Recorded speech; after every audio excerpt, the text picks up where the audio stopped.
Assalamualaikum warahmatullahi wabarakatuh. Saya Afrizana Mulia, BP 19225 dari Prodi PGSD 3A. Di sini saya akan mempraktekkan strategi membaca, yaitu sebagai memenuhi tugas kuliah saya dengan mata kuliah peningkatan keterampilan berbahasa yang diampu oleh Ibu dosen Ibu Sri Afani MPD.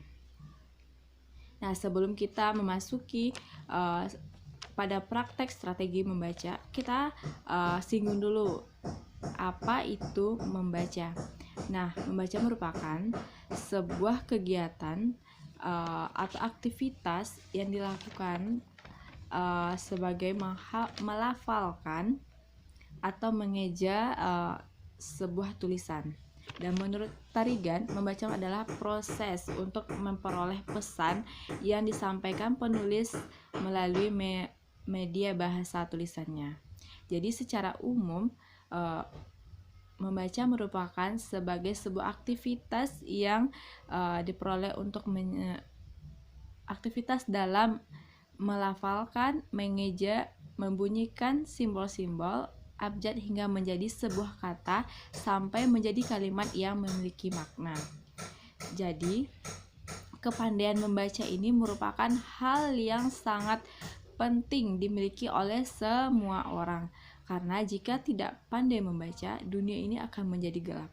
Dan apabila kita rajin membaca, berarti kita telah membangun jembatan untuk memperkaya ilmu, sehingga kita akan memiliki wawasan yang luas. Apalagi kita sebagai seorang pelajar tentunya harus memudayakan membaca tersebut.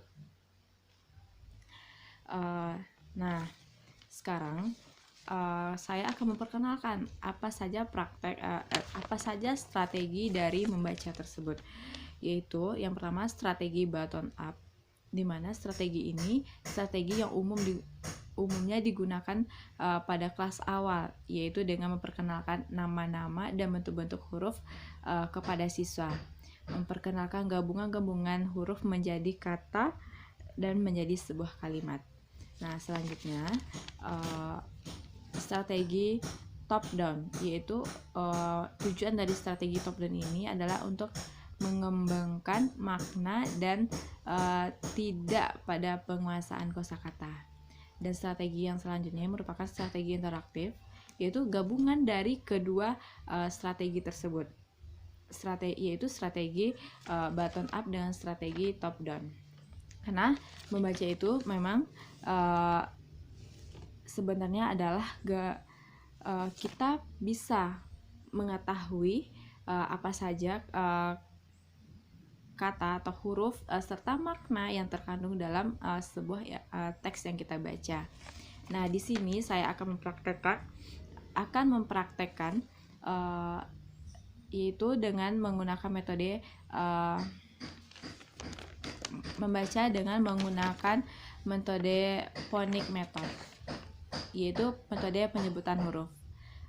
Oke, baik, di sini yang pertama saya akan menanyakan kepada anak-anak ibu, apakah anak-anak ibu semuanya sudah tahu huruf abjad dari A sampai Z?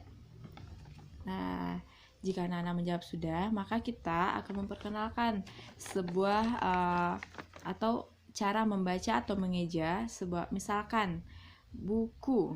Berarti buku B U K U. Nah, di sini kita akan mengejanya. B dengan U, bu. K dengan U, ku. Berarti buku. B U K U. Nah, selanjutnya ibu sekarang memegang sapu, misalkan, yaitu sapu. S-A, sa, P dengan U, pu. Sapu. Jadi hurufnya S, A, P, U. Nah, itu merupakan tadi strategi phonik atau merupakan strategi menyebutkan huruf.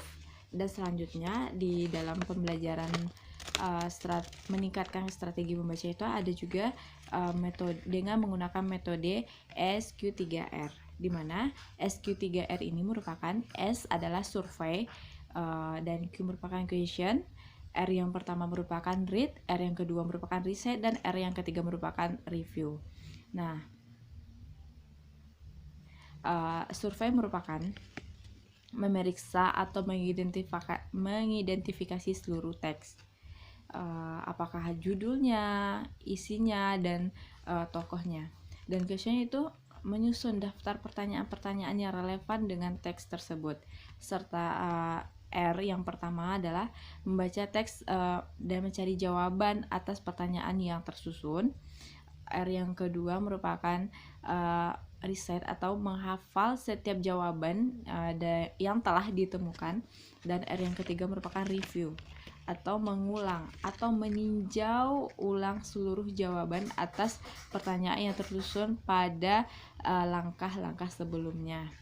Jadi dengan metode SQ3R ini, siswa dituntut untuk bisa memahami isi teks yang dibacanya serta mampu mencari jawaban atas pertanyaan yang relevan dengan teks yang dibaca. Baiklah, sekian praktek strategi membaca dari saya. Apabila ada penempatan kata yang kurang tepat, saya mohon maaf, karena kesalahan datang dari saya dan kebenaran datang dari Allah Subhanahu wa taala. Wabillahi taufiq wal hidayah. Wassalamualaikum warahmatullahi wabarakatuh.